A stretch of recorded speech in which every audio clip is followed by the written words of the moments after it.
Ayan na nga mga lalabs. Kain na tayo ng lunch. Time check is 11:30. Ayan, ito ang ating ulam. Ginisang patola. Marami na naman kami patola mga lalabs. So marami na naman bunga ang aming patola. So ito ang aming ulam for today's video. Kain tayo. Thank you so much po Lord for all the blessing. She said meron siyang barbecue scrap. Yan. Yan ang ulam niya. Favorite na yan. Tsaka meron tayo guys. Meron tayong malalap. So gawa ako ng grahams. Kasi meron akong mangga. So nakagawa ako ng grahams. Anim na ganito. Diba? Tingnan natin. Maraming salamat po Lord sa lahat ng biyaya na pinakakaloob po sa amin sa araw-araw. Maraming salamat Lord. Amen. Kain po tayo. As usual, solo lang na naman ako. Nasa sunduan yung asawa ko. Yung sundo niya sa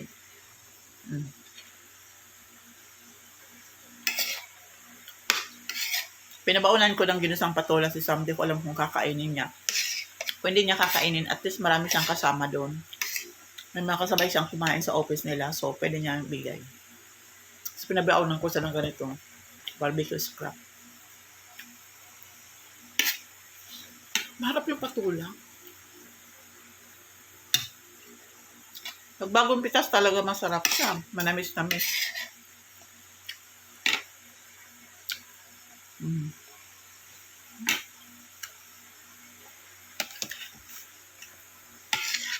Hopefully success.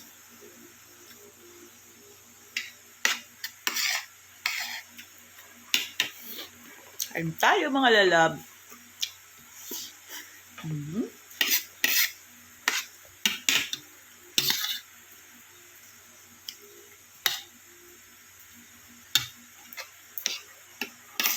Pitas to kahapon. Para sabi ko, masarap pa siya. Kaya, pinaluto ko na. Tapos kanina, marami na naman pitas. Pinitas na ng asawa ko kasi, pag tumigas yan, sayang.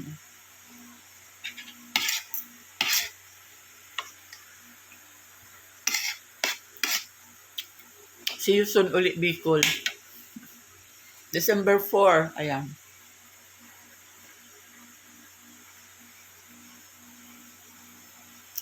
Sa Thursday. Uwi ako ng Bicol. Uwi na naman kami ng Bicol, mga kapatid ko.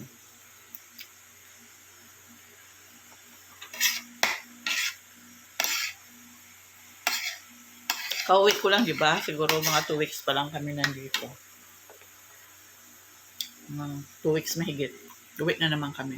So, sinagot naman kasi ng kapatid ko yung yung pamasahe ko sa bus.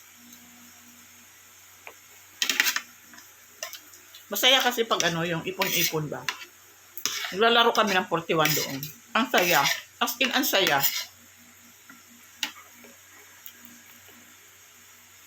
Kaya, kahit madalang akong mag-bus, actually, madalang akong mag-bus talaga. Gawa nga yung naiinip ako sa haba ng biyahe, 12 hours eh. Pahama ko naman mga kapatid ko.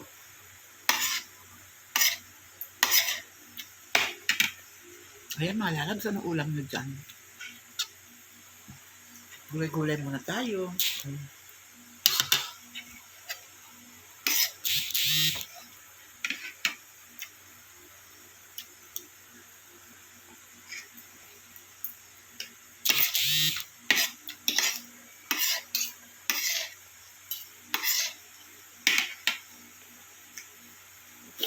Pinamili ko na ng mga stock silang ulam dyan. Magluluto na lang sila. Yung mga pang-breakfast ni Sid, naka-ready na din kung anong mga pang-breakfast niya.